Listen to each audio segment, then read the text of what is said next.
Welcome back to a critique of Outlast. We are now moving on to the graphics section of the whole thing, and I can finally be literally just nice to this game. Outlast is pretty damn good looking. I was impressed looking back on it considering it came out 4 years ago and is an indie game. This asylum is chock full of details that have an immense effect on your immersion in that the place comes across as very real and very frightening. This is my favorite room in the game. And yes, I know that this needs context. This place is gorgeous in terms of how the lighting just spills across the contrast of sterile walls and thick blood. The scrawled handwriting once again setting the tone as if written by hand, and we know where we need to go, the blackened door with the flesh littered around it. How about this room?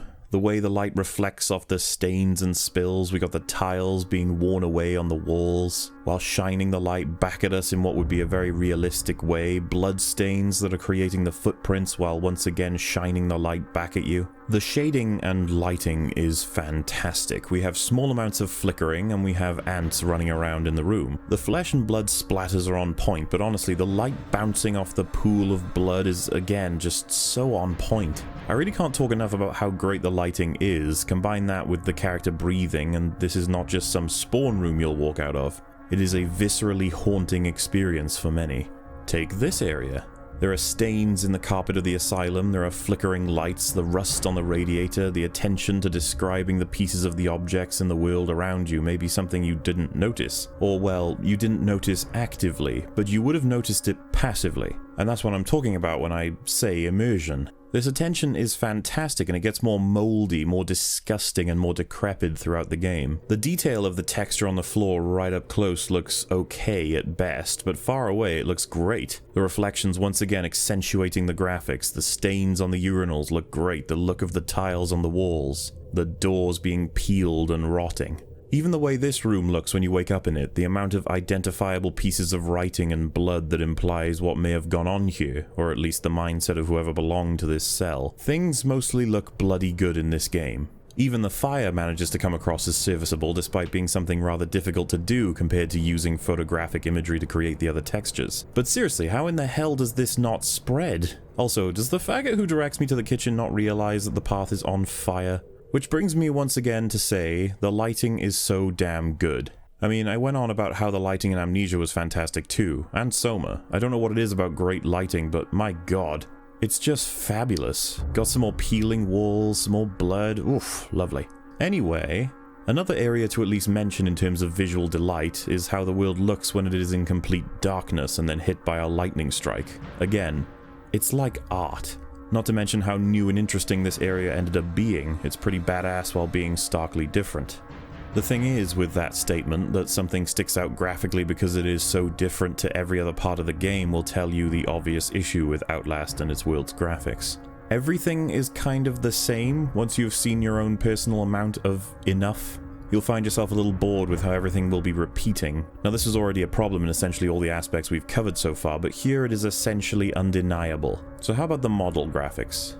The textures are solid, the arm is very believable in terms of a color palette, scratches, bruises and blood. The knuckles are prominent and placed well within the finger bones, actually being outlined. He has a visible rib cage, letting us know that he is starved or deprived. Then you look at something like his feet, and you can see that they were skipped, or his toes were at the very least. The big toe is something of a separated model, but then the rest is sort of a blob. So it is sort of a shortcut, but I would say standing about a meter away that he looks damn fine. Considering the 2013 indie release and the optimization of the game itself, I think they did a bang-up job. This first guy is wearing a full asylum outfit that is well detailed in terms of texture, and it's got a handful of scratches and colors, but the ring, I assume, is meant for connecting restraints, but it looks a bit off because it's essentially creasing despite being solid metal. The hairs on his arm look drawn on, but I think we have to accept that as a limitation of the time. He has well-defined muscles and an elbow crease set, complete once again with the knuckle bones, and then the face looks a little cartoonish, but it's definitely passable. The issue I have is that he remains so stative, so stable, and his face doesn't seem to move quite right, which would be more about the animation as opposed to the texturing. Next guy, once again, is equipped with the same feet everyone seems to have, and the drawn-on metal hoops, but this guy has a burned-up face, which is obviously the defining characteristic, and that applies to about half of his body. The next guy has a deformed foot that seems to actually have been given the treatment of having the toes separated. The scarring and healed wounds in general look real enough, but all of it looks old and healed regardless, like he hasn't experienced this harm recently. Nothing is fresh or bleeding, which feels a little odd. I couldn't do this with Amnesia naturally since you're kept far away from the models. My point here is that despite the fact that you can inspect them, they look relatively okay at casual glances, though they all seem a little bit too stiff. But passable is what's important. This character model has previously freaked me out in that his mouth is healed over and having teeth grow out of the area that remains. Obviously he doesn't really speak if he's around, but the whole thing about him is terrifying in that you would never want that to happen to you. When you're in scripted moments in Outlast, you'll find that some strange shit happens with the texturing. It looks like a result of blurring or something, but it doesn't look right at all. Can you see this? I don't know what's going on here. The same thing happens for the guy in the wheelchair. If you slow these things down, I mean, just what the fuck is this? What's going on here? Now, honestly, there probably is one setting that's just off and that's what's causing this, but it's so distracting. And this isn't the only blemish, as there are a few. If you zoom in on the blood effects, they look rather goofy. Sometimes things get through areas that they shouldn't, and the objective description sometimes comes up on screen garbled as fuck for whatever reason. Overall, the graphics are pretty damn good. It's just a crying shame that they were so limited in their assets and they ended up repeating them over and over again. The asylum would naturally have the same look as one would progress, but that is the awesome part about video games. You can stretch the imagination a bit because we aren't here to experience something we could have gotten by going to a real asylum. We want stuff that's going to surprise us and grab our attention.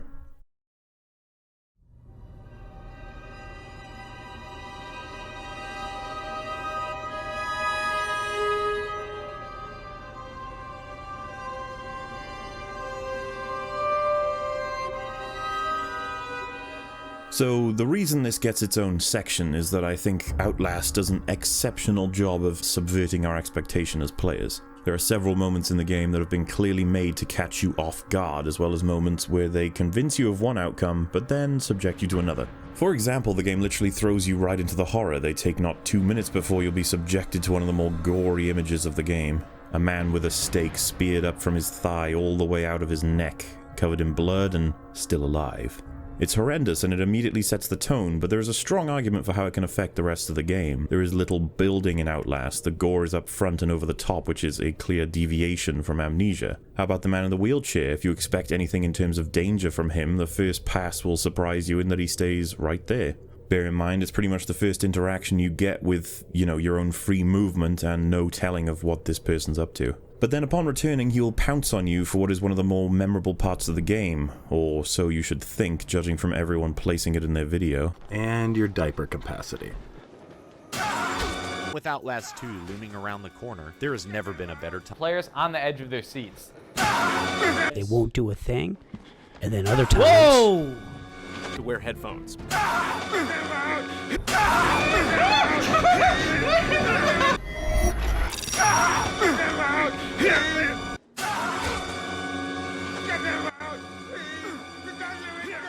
So Outlast gets a 7 out of 10. Oh man, just a 7, huh?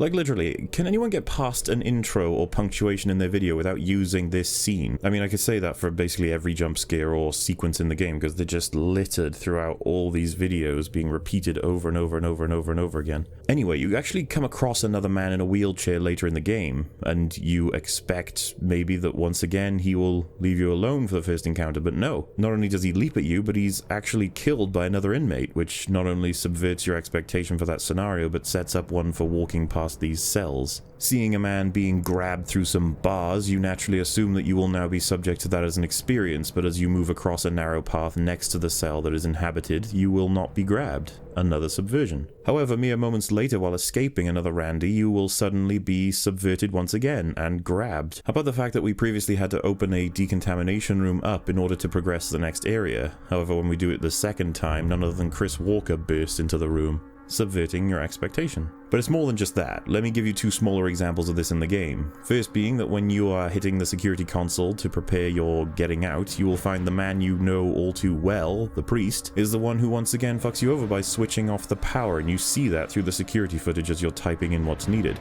That's a neat way of telling the player what happened, and I seriously didn't expect it. How about something this small? When I saw this man with his head down, I wondered what his face looked like while it was shadowed by his head. When I turned on the old night vision, I found that his face lacked just that, a face.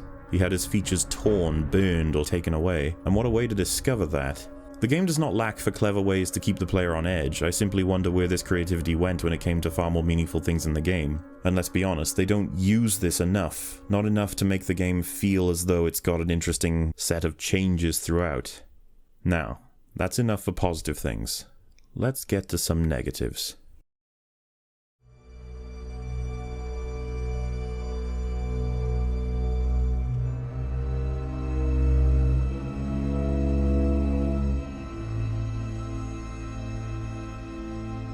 In this section, I'll be talking about how the game's scripting goes beyond the obvious camera grabbing to a point where even the way the levels are designed will funnel every player through almost the very same experience every single time. When I say that, I'm talking about how these levels are laid out, so you move through a series of corridors and linear paths until we reach the first chase and fetch sequence. You know, with the items to interact with. You enter from the bottom through a shimmy wall, and you'll find that your only options after moving around will be to activate both engines located opposite to your position. Once you activate the first, the enemy will be released into the environment, putting you in danger but also allowing you to access the lever that needs to be pulled after setting up the two other buttons first. Rather simplistic, but it certainly works for the kind of gameplay expected from this genre as a start. You evade the enemy and finally press the last switch to be set free. Following that is another series of linear paths that lead us to our next set piece, which is that sort of a donut room with your entrance and exit being the same room, but the proverbial key being on the other side with a man spawning in the same room as it. You will bait the man out and hit the switch, then evade and reach the exit. After once again moving through a solo path and of course avoiding Chris as he bursts through the decontamination and then chases you through the hole, you'll find yourself facing off against him in the sewers. This is similar to the previous one in that the entrance and exit are right next to each other, only this time instead of needing to grab one proverbial key, you'll need to grab two proverbial keys, while avoiding Chris and then escape. So this is moving forward slightly from the previous, but less complicated than the opening set piece, which leads us, after a kerfuffle or two with some chasing, to Traeger's sequence. Now this one is, as I said before, the most realized sequence in the whole game. This is because we have a very large open map based on a real-life hospital, a ward that shows many paths that all scream freedom of evasion and hiding, while also acting as dead ends left, right, and center. It is only after applying a calm understanding of the map that you'll be able to discern where you are exactly and where your options lie. Once you've gotten the key from the office and circled back around Traeger to the exit, you'll find you essentially went around the entire map while avoiding Traeger and getting a few moments with him catching you off guard. There are several shortcut openings during the run and plenty of tortured souls to add to the atmosphere. This is the best Outlast can be, right here. And why? Well, look at this map, look how much effort went into this. It was great. Now what happens next? Well, you need to do the whole sprinklers thing, and since Traeger's dead, we are trotting out Chris once again. You spawn in from the shimmy at the bottom, and you need to get the two keys in different parts of the area, and then return to the sprinkler system to activate it while avoiding Chris. Literally the exact same thing as the sewer. Again. So then we have this sequence. Now, you do go through a dark area and a bit of the bottom of the female ward, but once again, this is all just moving from point A to B in darkness as a dramatic change. You'll end up in this map. You need 3 keys to open up a lock with a key for the downstairs area. The room with the lock is in the center and it has 3 different prongs for each fuse. There are enemies in waiting for 2 out of the 3 and you'll need to evade them. What happened? What is this? It is so bloody simple. We had a fully fledged hospital ward with shortcuts, surprises, and reasonably tempting dead ends, convincing us of a maze-like structure despite actually making a lot of structural sense, combined with being chased by the most interesting antagonist in the game that has given you strong reason to run, and you have a fantastic sequence. To follow up, we get a thing we had before, and now this super simple sequence. To follow this, we have the camera loss level, which is more of an adventure line. Then we evade Chris, which is another adventure line. Then we have the priest thing, and then go back to Chris, only to have another adventure line until we reach the wall rider, which is the biggest joke in terms of gameplay. You sidestep him, then just run forwards until you win. I don't understand what happened here, but the game seemed to be building up to something. The levels started out pretty cool, then there were a bunch of the same ones, then a great one, and then a whole series of repeated and simple ones. When you compare the maps like this, you can see 2 completely different amounts of effort, and once you realize how they're connected, you can draw an entire game map, albeit a little simplified. This is Outlast. The letters represent more significant set pieces, and the smaller circles just represent selections of rooms you pass. Now, this may not come as much of a shock, since this could be very standard for a lot of games, but here is the same approach with Amnesia: The Dark Descent. Bear in mind, these were created while trying to account for the biggest rooms only having the lines represent the connections between each area. Now, Amnesia is clearly smaller, it's clearly less linear, but with the way it comes across, you might never have guessed that. Completing it takes the average person 2.5 hours longer. What I'm trying to prove with all this is that Outlast is very linear, and that Outlast is very scripted. Outlast is a bloody roller coaster ride, and thus is entirely predictable each time you approach it, and far from creative overall. What exactly do I mean by scripted? Well, when you try and get to the area the twins are hanging out in, they simply disappear. Isn't this just creepy? Well, sure for some people, but I'm left wondering where the hell they just went, especially considering how much they wanted to kill me. I successfully evade Chris, yet he still turns up magically to create tension and horror.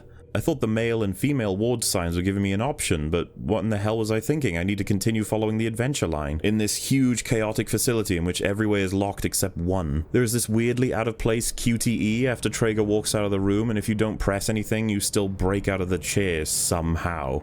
It's almost like the game offered an option for something different to happen, but then remembered that it would be way too crazy to do that. If you go on one side of the wood here, it'll drag you back to being in the desired cutscene. When you get the sequence without the camera and you try and move on without it, the game is upset that you would forgo the whole collection sequence and quickly blocks you with an invisible wall. The game gets confused on me because I walked in another scripted jump scare, but this time I walked into it backwards, and to compensate, the game tries to spin me around to see the attacker, but he's about to leave by the time I spin around. So it spins me again to keep up with him, and this results in pretty much a 360 spin, not knowing what the fuck is going on. And whether or not you're seeing my points about the scripting that I have tried to pound into your head over this entire series, this montage may provide some assistance.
Woohoo! Jump scares.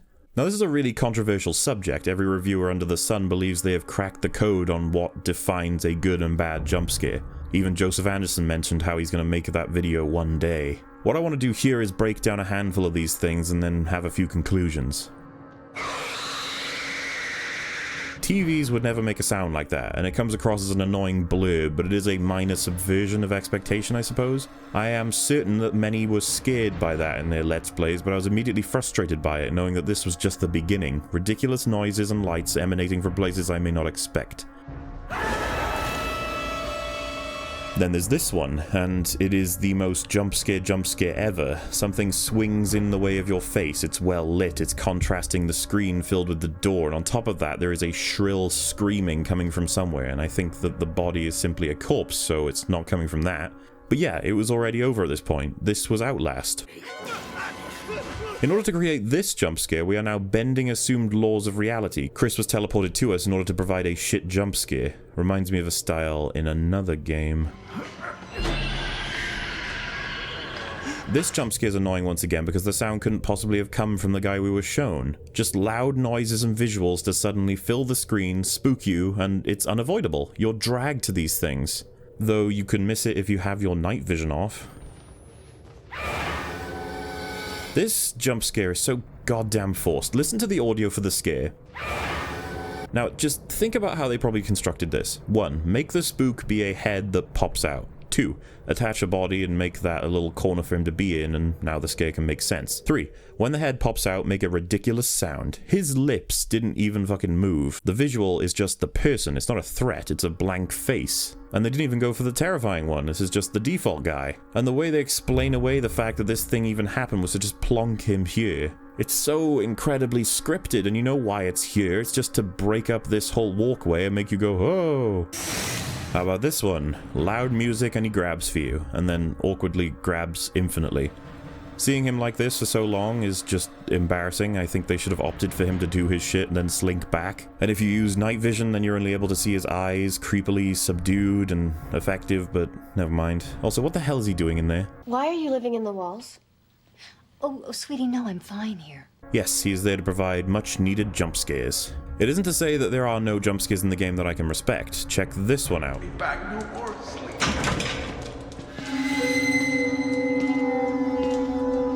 If you try and open up a door, you will find that once you return from looking at the doorknob, there's someone just staring at you. Despite there being a musical cue, it is a less over-the-top one, and this is left for the player to simply react to themselves instead of being grabbed and shaken. Or how about this one? This is literally just a corpse falling out from a hole in the upper parts of the sewer. It's not forcing the camera, there isn't some huge musical cue. It's all very tasteful and relies entirely on the player's own emotional investment. We once again prove that we don't need all the other bullshit to make a jump scare. And finally, one time in Outlast, they do something I rather liked. Upon picking up the camera after exploring the area you're in narrowly, it is revealed that you are surrounded by a selection of variants and they aren't sprinting towards you. It's almost like you realize that they are there the moment they realize you are there. And then the chase begins. Ultimately though, this game is riddled with jump scares to the point where there is nothing you can do about them. This is a great example of how I know there's a jump scare coming, but there's nothing I can do about it. I can see him, I know what he's gonna do, there's nothing to be done except take a step forward. The guy hates me because I stopped his fire, but I didn't think he would know it was me, I guess? It's annoying because they force loud noises, loud sounds, and there's nothing to be done about it. The replay value is dead and gone in Outlast, while comparatively, Amnesia will actually change the locations of enemies during repeated gameplay. They will be different regardless. Not all of them, but a large portion, and besides, you will change your approach on subsequent playthroughs. And when you know a jump scare is coming and you try and bait it, this is purely why scripting fucking sucks. May as well watch a movie. It's like a magic trick being explained. It doesn't work organically to begin with, and subsequent times it's more of a joke. Like a fucking jack-in-the-box that you have to wind.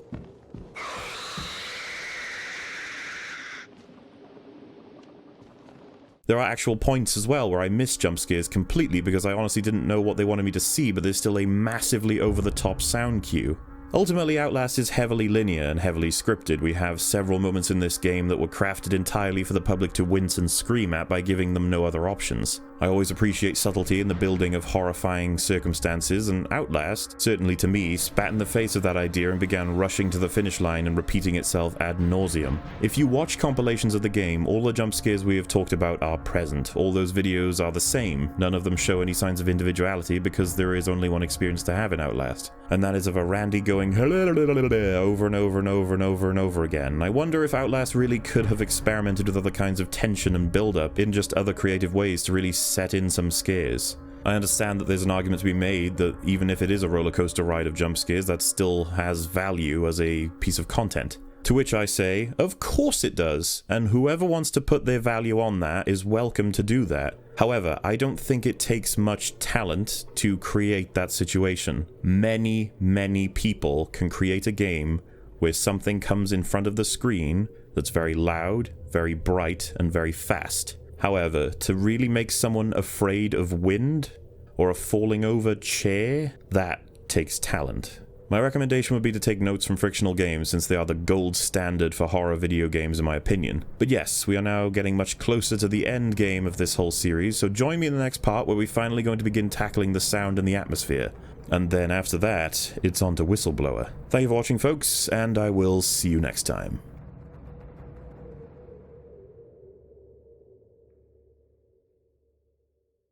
Even the fire manages to come across as serviceable, despite being something rather difficult to do compared to using photographic, really?